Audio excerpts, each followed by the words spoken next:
Hello and welcome to the Scale Your Sewing Business Summit. And I'm so glad to have you join me today. My name is Laura Onigbode, and I'll be taking you on the topic Scaling Your Sewing Business with Influencer Marketing. And as you join me, I hope that we're going to have a very wonderful time together, a time of learning, a time of interaction, and also a time of growth, because the whole essence of learning should be for growth. So kindly drop your name and your location in the chat so that I'll know where you're joining me from. And I'll also love to know a little bit more about you. You can tell me what you do. You can tell me about your business, tell me your expectations from this training and also from this summit as a whole. And if you have questions and thoughts and comments, please go right ahead and drop it in the comments and I'll attend to it as soon as I can. My name is Laura Onigbode. I'm a fashion designer, I'm a fashion business coach, and I'm also the ready to wear boss. And I started my fashion business a very long time ago as a teenager on the university campus when out of my desire to wear beautiful clothing, I discovered that the easiest way to do that was to make the clothes by myself. So I taught myself to sew using the sewing machine we had at home. And then I began to make those fabulous clothing. And as soon as I did, my friends became interested and they began to request for it. So that was how business happened to me right there on the university campus so many years ago. And over time, I improved myself and it became a full-blown business so that even after I finished school, I continued with it. And I did that for a while until it got so frustrating that my passion almost died because running it as a hobby was not as easy as I thought it would be. But fortunately, I had a timely intervention. I came across a Goodman Sachs 10,000 Women business course. And while I was going through that course, it became obvious to me what I was doing wrong in my business, the loopholes, and the fact that I didn't have structure in my business. And as I began to apply the lessons I was learning, I saw a very great transformation in my business and things became easier, things became smoother. And that was how my coaching business was born. Because as a result of the transformation I experienced, I suddenly wanted to help other businesses, especially women who were running fashion businesses. I wanted to help them to run their businesses confidently. So today I teach and I coach fashion business owners, especially women in fashion business, to start and to grow that six-figure business of their dreams so that they can create wealth and live the life of their dreams. Because I know that this is possible. And I also realize that a lot of people are running their businesses as a hobby, which brings a lot of frustration. So as you go along with me today, I hope you learn from my experience and you apply a thing or two and you make and you help use those things to make a difference in your business in the future. My mission here on this training today is to bring about clarity concerning the issue of marketing and specifically influential marketing. Because it's true that a lot of businesses do not have a plan for marketing. And I'm hoping that by the time we are done with this training, it will set you on the right path and it will correct the notion that you can, make sales become successful without necessarily planning for marketing in your business. So I'm going to start with some very key definitions because definitions are the best way to bring about clarity. And I'm going to take time and go through a number of words that I want us to understand to set a foundation for our training today. The first word I want us to look at is business. What is business? My definition for business is a person's work, occupation, or trade. And I also would like to define hobby. And the hobby is an activity that one enjoys doing in one's spare time. And if we go further and put business and hobby side by side, let's look at them. I'll start with hobby. Hobby is usually born out of talent, and hobby is usually driven by passion, and the end product of hobby is usually enjoyment. Once you are happy with what you've created, you are good to go. But in a business, you need to start or have a dream or vision. That needs to be something that will be your push, the thing that makes you begin to want to start in the first place. And then it will be driven by your plan, because you need to have a plan. If you have a goal, if you have a vision, you need to have a plan on how to get there. And the end point should be profit. The bottom line in a business should be profit, because if there's no profit, then you are just doing a hobby, and that seems to be the case with a lot of business owners. But our hope is that at the end of this summit, you would have emancipated from such a way of thinking. The next word I want us to look at is scaling. Scaling is an act of climbing, a means of ascending. So in other words, scaling is taking your business to the next level. So whatever level you are today, there's a possibility that you can, raise the ante and take your business to the next level. So if you are here today and you look at what I have said so far, and you began to think, okay, maybe it's a hobby I have, not a business. That is okay. You can scale your hobby into a business, and I hope that will happen for a lot of us here after this training. You think of scaling that hobby into a business, because the reality is a lot of people start with a hobby, just like I did from my story. The scenario usually is somebody finishes school and they need something to do to earn an income, and they are creative enough to be able to make clothes, or they go and learn, and then by the time they are done, they just start a business. They've not thought about how it's going to work. They've not talked about how the structure would be. They've not come up with a model or how it will really function. And so they start, and over time, sometimes it works for a while, and then it fails a lot of times. Most businesses are said to fail in the first 5 years. And that is because there is no proper planning, there's no structure, there's no model, there's no thinking that is put into it. So if you have a hobby here today, I want to tell you that don't be discouraged. You can transit from a hobby to a business. But if you already have a business and it's a small business, you can also ascend to a bigger business. And if you have a big business already, good news, you can ascend even to a mega business. Scaling your business is something that is possible, like I've said. And the way you can go about it, number one, you start with a change of mindset. Because if your mindset is, I don't really need to make a profit, or I'm doing this for enjoyment, you need to change that mindset to be to think, I am doing this for profit and I need to have an income. And additionally, you will need to develop a vision and have a plan on how to get to your vision. And then there's work to be done. You need to work and work hard to get to your goal. And so many other things that will help you in your success. You need to be driven, you need to be persistent, you need to persevere, you need to be focused. There are so many factors. But once you have this few that I've enumerated here to start with, it will help you along the line to get to your result. I have a quote here that I want you to look at. The quote says, think big, start small, then scale or fail fast. Think about it for a moment. No matter what you want to do, it needs to start with a thought. It needs to start with a thought. And you can start small, but you can think big. Like they say, dreaming is free. Nobody is going to charge you for dreaming.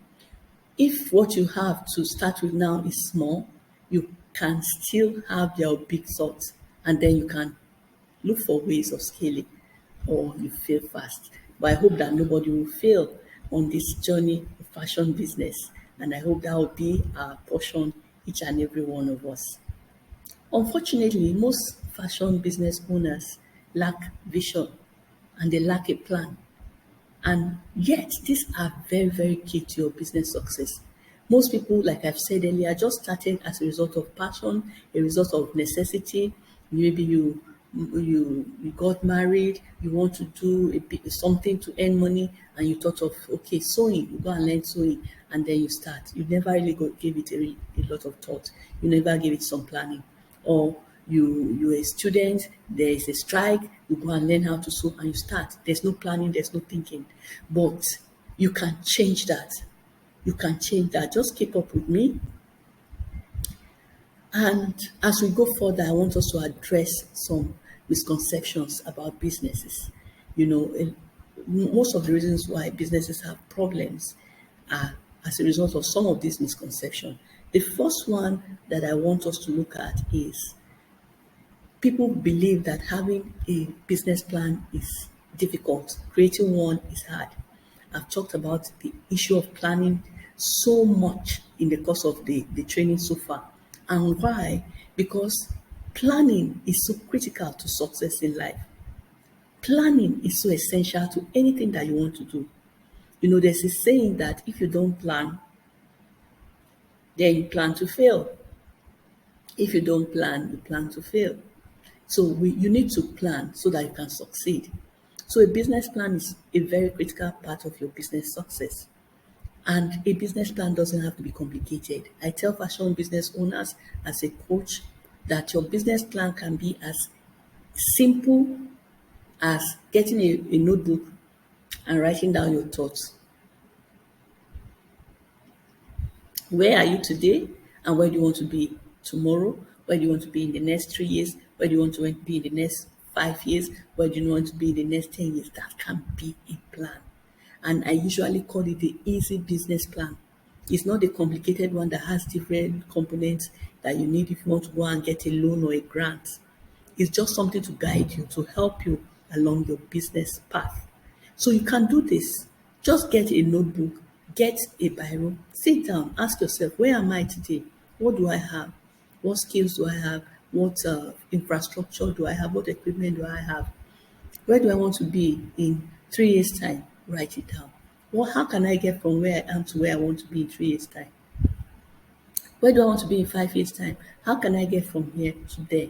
Once you've done that, I tell you, you already have a business plan and you can begin to use that to work at getting to your goal. The second misconception I want us to look at is people think lack of money is keeping me from starting or scaling my business. 9 out of 10 times, if you ask business owners what is stopping them from, doing the thing they want to do, they'll tell you money. People want to start business, they say it's money that is making me not to start my business. People want to improve in their business, they say it's money. And I keep telling people, no, it's not money. What you really lack is a plan. Because if you start with a plan, I assure you that money will come. And I want you to think about this. Was there ever any time in your life that you desired something badly and you were able to get it? And when you think about it, you discover that it was the drive, the desire that you had that made it possible for you to get that. You might not have had the money you wanted in hand, but you are so invested, you were so focused, you were so driven by that desire that things came together and it made it possible for you to make that change. Yes, that is what life is about. Desire can make a difference in whatever you want to achieve. Let's go further. Next, people also think I can sell my product successfully without planning my marketing. Yes, a lot of times people don't even think of marketing. That is it. That's the reality. People don't even think of marketing. They just think, oh, let me just make the clothes, let me make the products, and I'll just sell. Once I have a shop, another school of thought is if I have a shop, I'll sell. It's because I'm sewing at home. That's why I cannot sell. And I want to tell you that even if you are sewing in a cave, if you have a plan, you can still sell from the cave. You don't need to have a shop to sell. I don't have a shop. All my years of doing fashion business, I have never paid for or rented a shop to use for my business because I love the comfort of sewing from home and I'm able to sell. You can plan it and you will sell. But what you need is at this point is a marketing plan. Plan how you are going to get your products to the people that you want to buy from you and how they will buy and pay you. That is what a marketing plan is about. So you do need a marketing plan. You do need a marketing plan.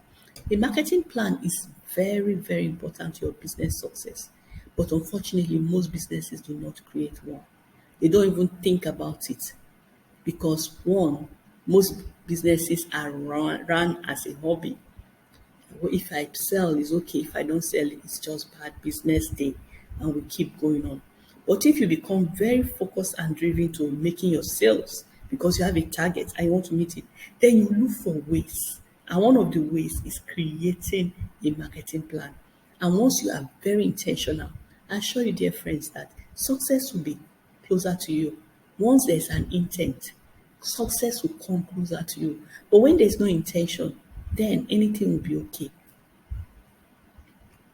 A marketing plan is a document that lays out your marketing strategy, and you can create it for a year, you can create it for a quarter, you can create it for a month. It depends on you. You can say, oh, at the end of this month, I want to have earned so much from my business, and you plan how to go about earning that money. That's what a marketing plan is about. Who do you need to talk to? Who do you need to reach out to? Which efforts do you need to make? How often do you need to make that effort? How do you need to follow up your prospective customers? How do you even get them to look at your product? And how do you make them part with their money? That is what a marketing plan is about. And there are different types of marketing strategies. There are different types. And influencer marketing, which we are talking about in this training, is one of them. Yes, you got that right. Influencer marketing is one of them. Other types of marketing strategies include word of mouth, relationship marketing. Those are the ones we are very conversant with. You start your business, you tell people, I now make clothes, and then they come and patronize you. You tell your friends and family, like I did at the beginning, and they patronize you, and business goes from there. But there's a limit to how most of this can work, because there's a limit to the people you have physical contact with. There's a limit to your friends and family. So if you want your business to blow, to hammer, you have to think beyond that circle of natural contact. And there's also content marketing, which you can use social media to achieve. There's email marketing. You generate an email list and you use that to tell people about your products when they're available. You tell them about your campaigns and use that to sell. And of course, there's paid advertising. You can use paid advertising too to sell your products, and so many other marketing strategies. Influencer marketing is defined as a form of marketing which the focus is placed on the influencer, on the individual who have influence over potential buyers rather than the target market as a whole. In influencer marketing, you are focusing on a particular individual that has influence to bring you the sales. Instead of targeting a whole marketplace, we focus on one influencer or several, but they have influence. And that's the key thing here, influence. Influencer marketing is also known as a type of social media marketing that uses endorsements and product mentions from influencers, individuals who have dedicated social following and are viewed as experts within their niche. So when you come across people who have, a kind of following that, can draw a crowd to your product, that is known as influencer marketing. And they can give you endorsement. Endorsement is somebody maybe talking about your product, bringing your product into limelight. And this has been done for generations. I remember during the time of the television era, Oprah Winfrey used to do that a lot. She would mention a business, the business would become very popular overnight. She would mention a book, everybody wants to read that book, the book becomes a bestseller overnight. So when somebody of influence brings your product to limelight, is known as influencer marketing. And then what is influence? Influence is the power to affect, control, manipulate something or someone. The ability to change the development of fluctuating things, such as conduct, thoughts, or decisions. When somebody has the power to control how other people react or respond, it is known as influence. Influencers are people who exert such a power or control. When somebody has the power to control other people, they are known as influencers. And an example is brand ambassadors. When somebody is selected as a brand ambassador for a product or for a brand or for a company, that person has influence. That is why they are selected. A nobody will generally not be chosen as a brand ambassador. Somebody who doesn't have any known influence will not be chosen as a brand ambassador. So a brand ambassador is an influencer. There are different categories of influencers, and depending on their followership on social media, a nano influencer is somebody who has less than 10,000 followers. A micro influencer is somebody who has between 10,000 and 100,000 followers. And a macro or celebrity is somebody who has 100,000 and above. And these categories are interesting. They are really, really interesting. And it, yes, we might feel I should go for the macro or the celebrity. But if you can't afford the macro celebrity, you can still use the nano or the micro, depending on what influence they have. And as we go along, we'll talk more about this. Influencer marketing, incidentally, has been around for a very long time. History has it that it's been around since the Roman Empire or the medieval age. So it's something that has been used for a very long time. It's just that social media has brought, brought it to limelight, has brought an angle to it. But it's not as if it's a new thing. It's been there for a long time. But with social media, it has become even easier because more people have access to the global marketplace, which are social media platforms. Why should you use influencer marketing, you may like to ask? And I want to tell you that it has the potential of transforming your business.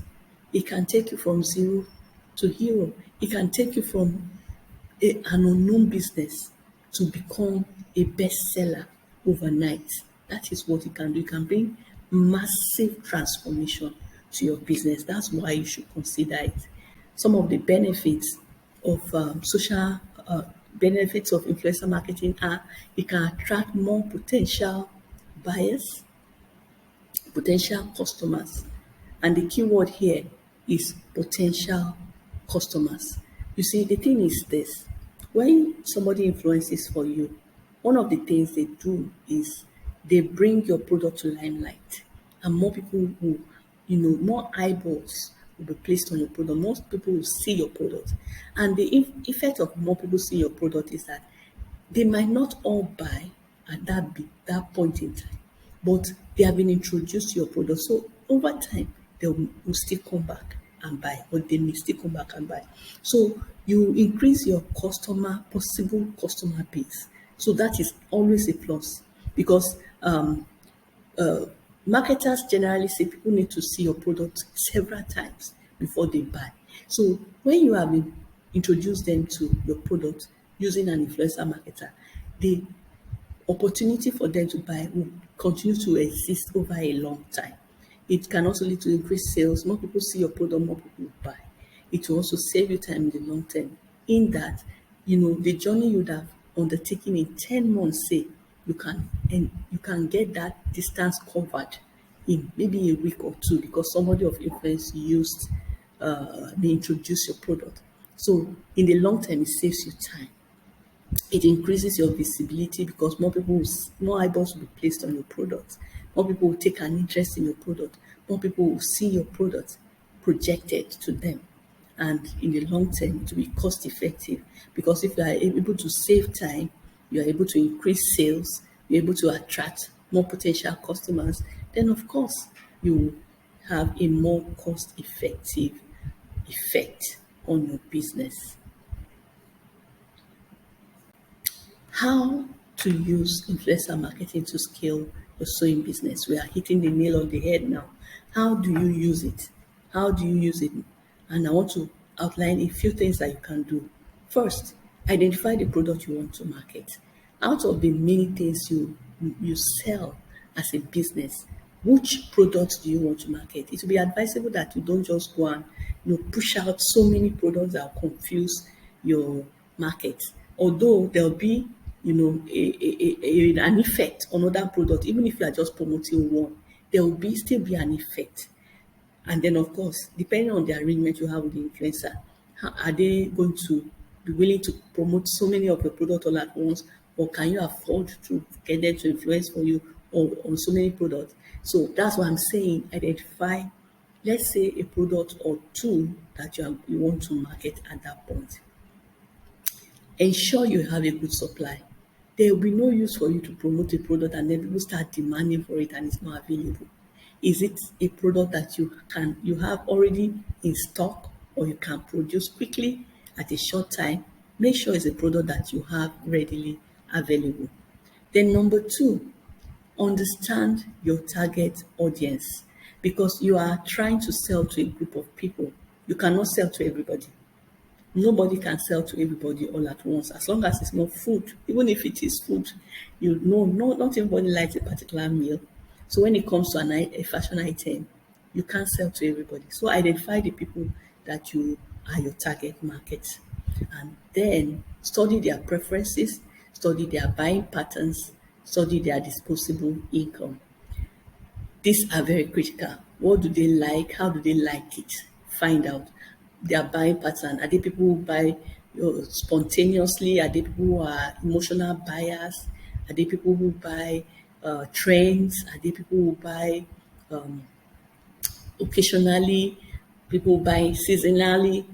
Understand them so that you'll be able to key and into what will work for you. For example, if you are targeting a market that are people who buy at the end of the month, maybe salary earners, and then you go and do your campaign at the middle of the month, you are going to lose time because they might not have the money to buy at that point, and they'll be waiting for the end of the month. And on social media space, time is very key. Between that middle of month and end of month when they have money, they will forget. So you have to target your campaign for the time when you know that they are hot and they are ready and they can part with money as quickly as possible. They can take a decision to patronize you as sharply as is necessary. So study and understand your audience. Understand their disposable income so that you know how much they can pay for what you are going to sell. Because if they cannot pay, then you will not make the sales that you want. So study them and be very, very conversant with your target market. You also need to, understand how social media works and do your groundwork. You are not going to expect that your influencer is coming to do all the work for you. No, they are not. They're just coming to help you. They are assisting you. You need to have a foundation on ground that they can build on. Number one, like for example, have a business page where you are already having, you are functioning. People already you have followers of your own. You are creating an impact of sort. People already know you there, and you can build up from what you already have. They are coming to build on it, not that they are going to start from the scratch. If you don't even have any social media presence, how can they help you without even a social media presence? So work on having something foundational. Next, you need to develop social proof. Be authentic. Nobody wants to patronize a scammer. Even influencers don't want to influence for scammers because it will affect their reputation. So make sure that you have authenticity, that you're authentic, that you get testimonials. Let people write for you what they have experienced with your business so that you can publicize that. And when people see that, they'll say, okay, this is a business that is worth patronizing. Because if somebody influences for you and it backfires, it will affect their reputation negatively. And nobody wants that kind of bad, bad feedback. So make sure that you have things in place that will help you. You have planned logistics so that when people buy from you, you can send to them. It's not that when they buy from you before you start working at, oh, I need to do way bill. I don't know, it's delaying. Nobody wants stories. Just make sure you are ready. You are ready for what is coming. Work on your visibility by having good content. If you have you should have a social media platform. Certainly. So you work on building content in advance. Let your page be alive. Let your page be vibrant. Let your page be having engagement so that you are not going to start from ground zero, because you need to build up, not to start from the scratch if you are using an influencer. After you've done all of this, the next thing is you need to identify the right influencer for your particular buyers, because not every influencer will work for you. Not every influencer will work for you. You need to know the particular influencer that will work for you. And I want to state some criteria that will help you arrive at the right influencer. Understand their personality and style. Does it fit with the personality and style of your target group? If, for example, you are going to make clothes that are like bubus and kaftan, then you are looking for influencer that wears very fitted clothes. Maybe, for example, you are looking for like somebody like Tiwa Savage that wears a particular kind of style, and then how will your customers identify that with her? Because it will look out of place, it will look odd. But if she's wearing something that they are used to and they have loved her wearing, it will be easy for her to for them to say, okay, yes, I want this, I want that. So look at their personality, look at their style. Does it tally with what you are trying to sell? Make sure it's something that tallies with what you are trying to sell. Look at their expertise. Is it relevant to your business? Is it relevant to your business? If it is not relevant to your business, then it will not go down very well with your audience. Like somebody like Nanja Brand Chick, who is somebody who promotes apps. She's very good with apps. She's very good with platforms and all of that. Then you want her to now come and do influencer for your fashion business. Will it really go down? Yes, if she mentions it can bring sales, but it's not the kind of thing that you expect. Okay, she's going to wear it and model it and then sell it. No, so the relevance of their expertise must be considered. What they are known for, what they are popular for. Is it relevant to your business or what you are trying to promote? Make sure it is. Then the audience they have, is it the right audience for your business? Somebody who has, somebody can have like a general, something that cuts across a general group of people. But it will be better for you if you have, an influencer that has your particular audience as their majority. Because social media is very selective. You don't know who is going to see your post. So if somebody has a large pool of people that are your target audience, it will be easier for more of them to see than if they have just a few scanty, number of people that are your target audience. So look at their audience. Is it relevant to your business, the kind of people you want to see? If they are your target audience, it will work better for you. Then you need to look at their reach and their engagements. You know, not necessarily the number. Here, somebody might have a large number, but the engagement is poor. Oh, that is not good for you. You need people whose engagement level is high, who have a wide reach of your ideal customers, and then people who are using the right medium for your ideal customers. If your ideal customers are on Facebook, make sure the influencer is popular on Facebook. Don't go and get an influencer that is popular on Instagram. It might not take you far.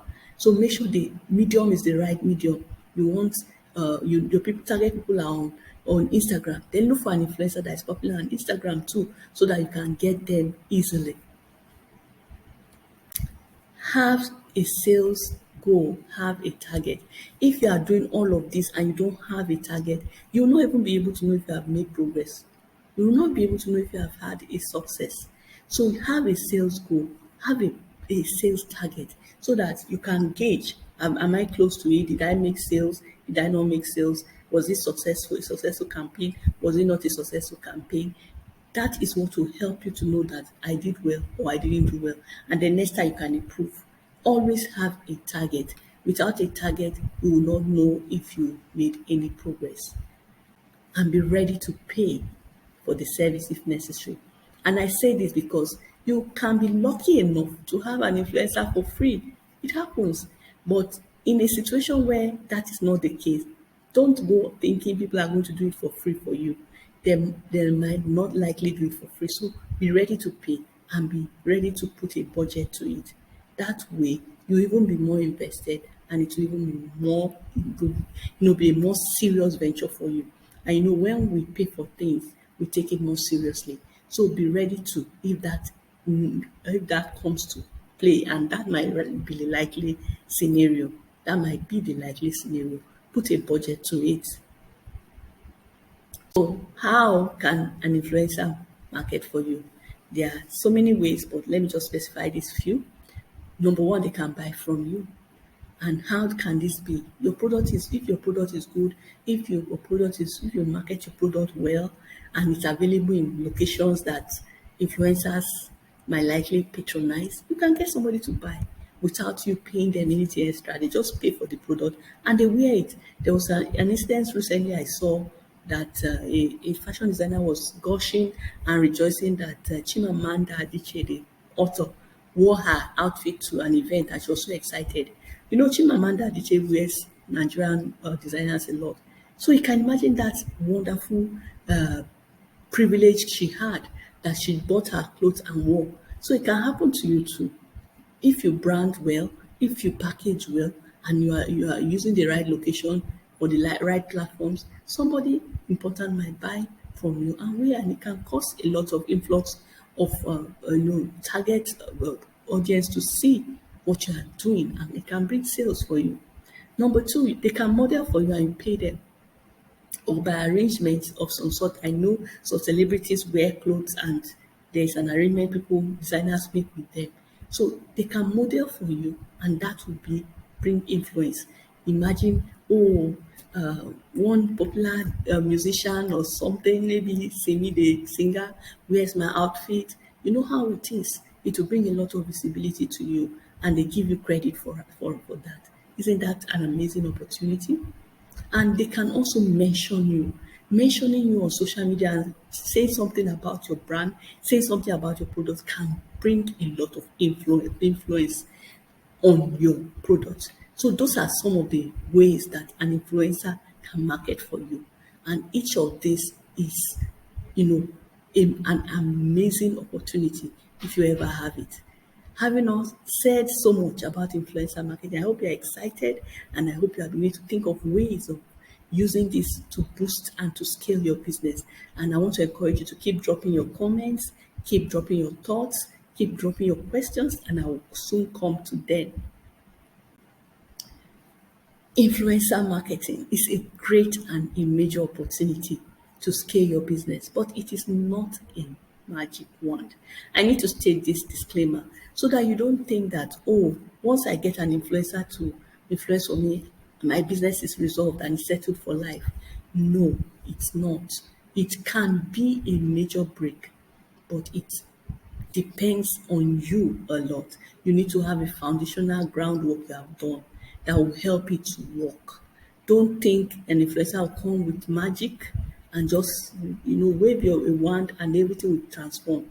There's work to be done by you to lay the grounds, and then there will also still be work to be done by you once the influencer has done their work to build upon. So influence marketing is a great opportunity, but it will take a lot of effort to bring about the results. And I've heard people say like, I paid an influencer and it didn't work, they didn't make sales. Maybe they didn't do enough of work to guarantee its success. But if you follow the steps I've outlined so far, I want to assure you that your chances of success is going to be greater. So as I conclude, I would like to state that you as a fashion designer, you can also work on building your influence. And I think that's the ultimate. Work on building your influence. Be on social media and make it count. Don't be there and be dormant. Don't be there and be layabout. Be there and build your influence. How do you do this? Let me share my personal story as a motivation. I started being intentional on social media about 2 years ago when I created my Facebook page. And I was just, I didn't even know the power it will have. So I was just there. But since the beginning of this year, I made up my mind to be very, very intentional. And I set a target for the number of followers I wanted to have this year. And I started working very hard at it. And I became intentional, consistent, posting every day, posting several times every day. And then, I identified what my target group, my audience liked, and I gave it to them. And I made sure I was there every day. And it has paid off. Just recently, I clocked 48,000 followers. And my goal for this year is to clock 50,000 followers. So in fact, I'm less than 1,500 away from hitting my goals. And I know I'll get there before the year ends. I'll get to 50,000 by the grace of God. So it has shown me that consistency pays and it is key. So looking at the scale I gave you, I am already a micro influencer. And who knows if I'm able to meet my goals today or this year, and I set another goal for myself next year, who says I will not be able to reach it? So you can build up on your influence deliberately and over time. you can get to become an influencer so that you don't even need to start looking for people to influence for you. Just make sure you work on being available, being consistent, and having good content that will attract people. Then also optimize your profile. A lot of times people have social media accounts and you cannot connect what they do to what is on their page or on their profile. There are sometimes I just look at people's pages and I use it to reflect on my own page. I ask myself, if somebody comes on my page, on my profile, will they understand who I am? Will they understand what I represent? Will they understand what I'm promoting? Just do that check for yourself from time to time. Because some people, there's no connection between what they do or what they are trying to promote and their page. You go there, you can't see any link, you can't see any connection. So I want to give you an assignment. Start on yourself. First, make sure that you update your bio data and you have information that will point people to what you do. Make sure you have a pinned post that will show people what you are about. Make sure your pictures are reflecting something that connects you with your business and what you want people to know about you. And then from time to time, make sure you are putting posts that connects. It's very important. That is the first point of introducing people to your business. And once you do that, more and more people get to know about you and you will grow your influence over time. In conclusion, I want to put out an appreciation for the privilege and opportunity to be here today to give this training at this summit. And I want to thank you for being a part of it. And I want to especially thank the convener of this summit, my sister Funke Oyede, for inviting me. I really appreciate you, sis. And I hope that we'll have more opportunities to have collaborations of this sort.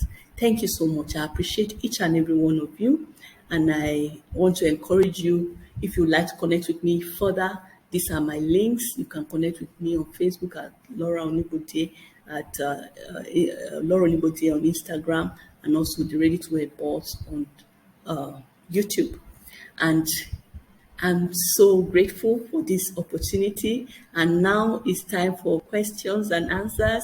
Just feel free to drop your questions, whatever you want to ask, go ahead, drop your questions, and I'm going to go right into the comments now and begin to attend to them. Thank you so much for participating.